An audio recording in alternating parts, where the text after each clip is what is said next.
Assalamu alaikum students, my name is Farwas Kar. I'm lecturer of pharmacognosy from King Taj Medical College Gojra. आज हम pharmacognosy का chapter number 1 start करेंगे, जिसमें हम pharmacognosy के introduction के बारे में बताएंगे कि फार्माकोग्नोजी है क्या, ये टर्म ड्राइव कैसे हुई, इसके स्कोप्स के बारे में पढ़ेंगे। वर्ड्स फार्माकोग्नोजी, जैसे कि उसके नाम से जाहिर है कि स्टडी ऑफ ड्रग्स को हम फार्माकोग्नोजी कहते हैं, ठीक है। अद्वैयात के मुताले को हम फार्माकोग्नोजी कहते हैं। लेकिन ये जहाँ पे इस डिफाइन में जो एक न्यू एडिशन है वहाँ पे डिस्कस है क्रूड ड्रग, यानी कि ये क्रूड ड्रग। अब यहाँ पे जो वर्ड क्रूड है इसका मतलब है इम्प्योर फॉर्म, यानी कि अब जो अदवायात जो मेडिसिन हम यूज़ कर रहे हैं वो क्या है जी, इम्प्योर फॉर्म में है, ना खालिस हालत में अपनी मौजूद है। यानी कि अभी आपने कोई भी मेडिसिन या अद्वियात बनानी है, आपने इनको अभी प्लांट से जो लिया है तो आपने इनको डायरेक्ट प्लांट से लेते हैं, तो यानी अभी वो इसको किसी एक्सट्रैक्शन या किसी फिल्ट्रेशन के प्रोसेस से अब नहीं गुजार रही हो, तो वो वाली जो हमारे पास ड्रग मौजूद होगी उसको हम कहेंगे क्रूड ड्रग बोलेंगे, ठीक है। जैसे कि अभी आपने एक्सट्रैक्शन के लिए किसी पत्ते को लिया, किसी पत्ते मतलब हर्ब्स के किसी प्लांट्स के आप पत्ते को यूज़ करते हो, जड़ों को यूज़ करते हैं, फूल को इस्तेमाल करते हैं, ठीक है। तो अब यहाँ पर जब अगर किसी भी पौधे के जो अगर पत्ते को हम अगर ले रहे हैं उसमें से कभी एक्सट्रैक्शन से हमने अल्कलॉइड निकालने हैं, उसमें स्टेरॉइड निकालने हैं, तो अगर किसी पत्ते के आप क्या करते हैं कि जी पत्ता आपने किसी पौधे का लिया और उस पत्ते को एज डायरेक्ट यूज़ कर रहे हैं, क्योंकि अब उसमें उसके पत्ते में अल्कलॉइड के साथ साथ दूसरी केमिकल्स भी मौजूद हैं। तो अभी वो जो अल्कलॉइड, क्योंकि हमने तो उसको अल्कलॉइड के लिए यूज़ करना था, लेकिन अभी ये जो है अल्कलॉइड के साथ आप दूसरे केमिकल्स भी उसके साथ एक्सट्रैक्ट कर रहे हो, उसके साथ लेके आप इस्तेमाल कर रहे हो, तो अभी जो उस फॉर्म में हमारे पास वो जो ड्रग है वो क्या है जी, इम्प्योर फॉर्म में हमारे पास है, ना खालिस हालत में हमारे पास मौजूद है, क्योंकि अभी वो ना ही किसी एक्सट्रैक्शन ना किसी केमिकल प्रोसीजर के जरिए हमें इसको गुजारा नहीं है, वो अपनी इम्प्योर फॉर्म में मौजूद है। दैट्स वाई वो है क्रूड ड्रग। तो इसमें यानी कि जो भी अद्वैयात हैं वो अपनी, यानी कि आप किसी भी पौधे की जड़ इस्तेमाल करें हैं, फूल इस्तेमाल करें या आप उसका पत्ता इस्तेमाल करें, तो आप जिसकी स्पेसिफिक केमिकल के लिए उसको आप निकाल रहे हो, लेकिन उस केमिकल के साथ साथ आपके दूसरे केमिकल्स भी उसके साथ आ रहे हैं। दैट्स वाई हम उसको कह रहे हैं कि ये क्या है जी, क्रूड ड्रग है, कि अपनी इम्प्योर फॉर्म में ये जो मेडिसिन मौजूद है हमारे पास।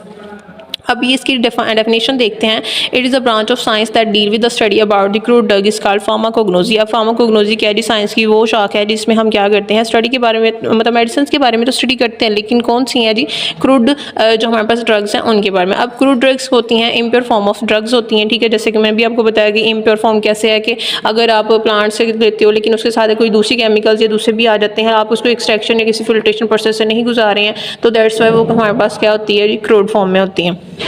अब इसके ये कौन से वर्ड से ड्राइव्ड किया गया, इसको ये कौन सी ज़ुबान का लफ्ज़ है ये, तो फार्माकोग्नोजी जो है ये ग्रीक वर्ड है, यानी लतीनी ज़ुबान है, जो उसके ये दो लफ्ज़ हैं उनसे ये अखज़ किया गया है। जो द वर्ड फार्माकोग्नोजी यानी कि टू ग्रीक वर्ड्स हैं, pharmakons and gnosis. Pharmakon mean drugs and gnosis mean knowledge, यानी कि अद्वैयात के मुताले को, क्रूड ड्रग्स के जो अद्वैयात हैं या क्रूड ड्रग्स के मुताले को हम क्या कह रहे हैं जी, फार्माकोग्नोजी, यानी कि ये जो लतीनी ज़ुबान है उससे हमने इसको अखज़ किया गया है, ठीक है। तो उसके बाद आती है कि जो टर्म्स हमने, ये जो टर्म्स फर्स्ट टाइम की इन्होंने इस्तेमाल की थी और कौन से जो साइंटिस्ट थे जिन्होंने इस टर्म को फर्स्ट टाइम इस्तेमाल किया था।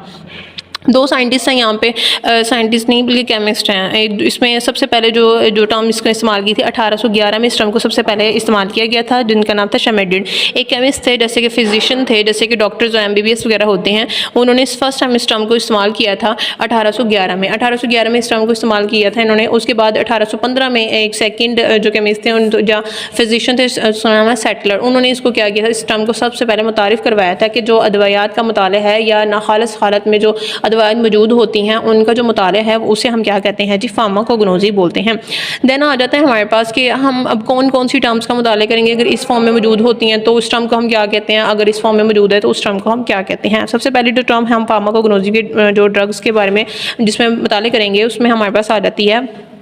बायोलॉजिकल, आ जाती है टर्म। अब इसमें इस्तेमाल होता है कि ड्रग्स है, मतलब हमारी बॉडी के किस ऑर्गन पे जगह, अगर हमने कोई टैबलेट यूज़ की है तो वो बॉडी के किस ऑर्गन को जाके असर करेगी, अगर हम किस डिजीज़ के लिए कौन सी ड्रग्स जो है इस्तेमाल कर रहे हैं, इन सब के बारे में देखेंगे बायोलॉजिकल जो हमारे पास फार्माकोग्नोजी है। देन हमारे पास आ जाती है बायोकेमिकल फार्माकोग्नोजी की टर्म है जो एक बायोकेमिकल। अब यानी कि अब हमने जैसे कि इस्तेमाल की है, कोई मेडिसिन इस्तेमाल की है, कोई ड्रग इस्तेमाल किया है, उसमें कौन कौन से केमिकल मौजूद हैं और वो कौन कौन सी जो है ना किस जो डिजीज़ है उसके लिए वो इफ़ेक्टिव है। जैसे कि अब आपने किसी मेडिसिन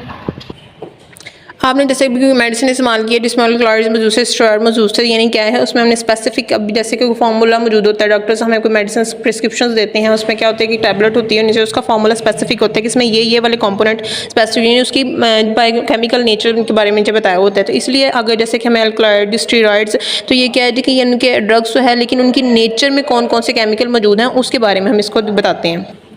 देन आ जाती है इसकी थर्ड टर्म आ जाती है जो कि हमारे पास आती है फिजिकल जो फार्माकोग्नोजी है। इसमें आप ये देखें कि अब फिजिकल फॉर्म में कौन सी ड्रग्स, यानी कि अगर हमने किसी प्लांट से किसी हर्ब्स को कलेक्ट किया है तो फिजिकल फॉर्म में हमने कौन सा उसका पार्ट इस्तेमाल किया है, एज इट इज़ हमने उसका पूरा पौधा इस्तेमाल किया है, उसकी जड़ इस्तेमाल की है, उसका कोई पत्ता इस्तेमाल किया या उसका कोई फूल इस्तेमाल किया है। तो फिजिकल फॉर्म में जो हम जैसे कि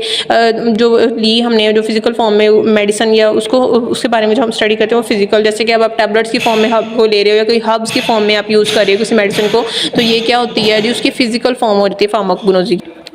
देन आ जाता है स्कोप ऑफ फार्माकोग्नोजी। स्कोप में हम देखेंगे अब जितने भी आप इसमें चैप्टर पढ़ने हैं वो सारे के सारे इसके स्कोप में ही आ जाते हैं, यानी कि आपने कौन कौन से इसमें अल्कलॉइड्स हैं, स्टेरॉइड्स या वोलेटाइल ऑयल्स या रेजन्स हैं, ये सारे के सारे इसका स्कोप ही है। एलर्जेंस आ जाते हैं, ठीक है, इसके बारे में। तो अब ये देखना है कि मतलब इसमें कि फार्माकोग्नोजी का स्कोप क्या है, ये कौन कौन सी मेडिसिन इसमें इस्तेमाल की जाती हैं, इनसे कौन कौन से केमिकल्स एक्सट्रैक्ट किए जाते हैं पौधों से, कौन कौन से हर्ब्स हैं जिनको इस्तेमाल किया जाता है। तो ये सबसे पहले जो इसमें आ जाती है कि फार्माकोग्नोजी क्या है, डिजीज़ डिस्कस करती है study of to be crude drugs. इसको जैसे कि हमें पहले भी बताया है कि मतलब जो नाखालिस हालत में होते हैं या भी किसी भी फिल्ट्रेशन के या किसी भी प्योरीफिकेशन प्रोसेस से भी गुजरे नहीं होते हैं, उन जो ड्रग्स को हम जो स्टडी करते हैं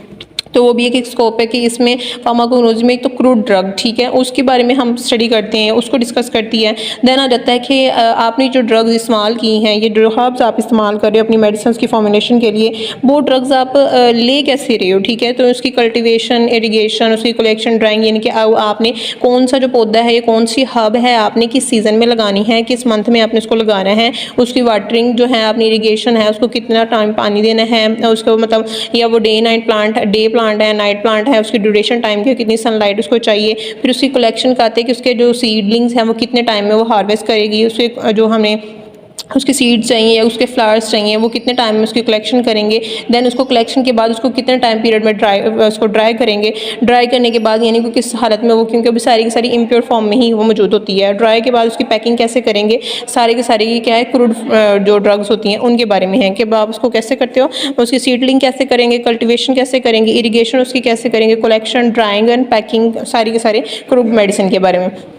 देन उसकी सेकंड स्कोप में ये आ जाता है कि एलर्जेंस, जैसे कि अभी सारे के सारे कुछ मेडिसिन ऐसी नहीं होती कि आपकी बॉडी को सूटेबल करें, कुछ मेडिसिन ऐसी होती हैं, कुछ क्रूड जो हमारे पास ड्रग्स ऐसी होती हैं जो आपको एलर्जी भी कॉज कर सकती हैं। अब ये एलर्जेंस देन आप चैप्टर आगे पढ़ोगे, उसमें आपके जो एलर्जेंस के बारे में एक प्रॉपर चैप्टर है, उसमें डिटेल बताई है कि एलर्जी है क्या, किन की वजह से कॉज होती है, एलर्जेंस है क्या, और कौन कौन सी भी मेडिसिन हैं वो किन किन एलर्जी के लिए आप उसको ट्रीटमेंट के लिए यूज़ कर सकते हो। एलर्जेंस की ट्रीटमेंट के लिए, यानी एलर्जेंस हैं जो कि क्या करते हैं एलर्जी की ट्रीटमेंट्स के लिए आ जाते हैं। फिर एंजाइम्स है, इसका एक चैप्टर नहीं, एंजाइम्स का भी एक चैप्टर है। फिर आप देखोगे कि एंजाइम्स होते हैं क्या हैं, उनका बॉडी में क्या रोल है, वो कौन कौन से एंजाइम्स जो है ना वो किस किस जो रिएक्शंस हैं उनको कैटलाइज करने के लिए इस्तेमाल होते हैं, ठीक है। पॉइजनस प्लांट दिखेंगे। अब सारे के सारे, अब क्योंकि हमने जो अपनी मेडिसिन हैं, जो अपने ड्रग्स हैं वो हब से भी हासिल कर रहे हैं और एनिमल से भी हासिल होती हैं। अब ये जो मेडिसिन हम हासिल कर रहे हैं अपनी जो हब से कर रहे हैं, तो वो जो सारी की सारी क्या होती हैं, इफेक्टिव नहीं होती। सारे के सारे प्लांट्स जो हैं वो एज ए मेडिसिन नहीं यूज़ होते। कुछ प्लांट्स ऐसे भी होते हैं जो कि पॉइजनस के तौर पे होते हैं, जहरीले होते हैं, उनको खाने से या उनको यूज़ करने से हमें बॉडी में रिएक्शन हो सकते हैं जो हमारी बॉडी के लिए नुकसानदाह हो सकते हैं, ठीक है।